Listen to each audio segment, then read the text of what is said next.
Le cas du roi Hérode. Il avait arraché Hérodias à son frère, un acte que Jean-Baptiste a dénoncé. Il est écrit qu'Hérode craignait Jean, le connaissant pour un homme juste et saint, c'est-à-dire un homme qui croyait en Christ. Il le protégeait et après l'avoir entendu, c'est-à-dire prêcher la parole de Dieu, il, c'est-à-dire Hérode, était souvent perplexe, c'est-à-dire il ne savait pas quelle décision prendre. Il l'écoutait avec plaisir. Marc 6, verset 20.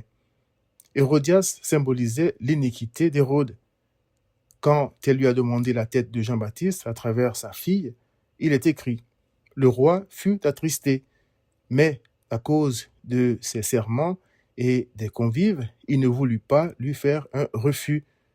Il envoya sur le champ un garde avec ordre d'apporter la tête de Jean-Baptiste. » Marc 6, le 6 à 27.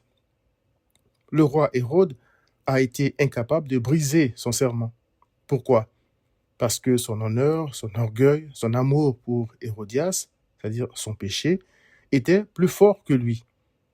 Son âme était certes troublée, Marc 6, 26, car le péché fait la guerre à l'âme avant et après l'acte, voir 1 Pierre 2, verset 11, mais ça ne l'a pas empêché de commettre un crime. Le cas de ce puissant roi montre qu'il faut beaucoup plus qu'une bonne intention pour briser le pouvoir diabolique du péché. C'est impossible sans Christ. C'est lui qui a été oint pour libérer les captifs du péché et de Satan. Voir Luc 4, 18. À ceux qui croient en lui, il est dit « Car le péché n'aura point de pouvoir sur vous, puisque vous êtes non sous la loi, mais sous la grâce. » Romains 6, 14. Ça ne veut pas dire que les croyants ne pêchent plus, mais qu'ils ne sont plus et ne seront, par la grâce de Dieu, plus jamais des esclaves du péché, voir 1 Jean 3, verset 9. Car Christ est le pasteur et le gardien de leurs âmes.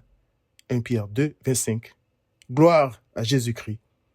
Viens à Christ.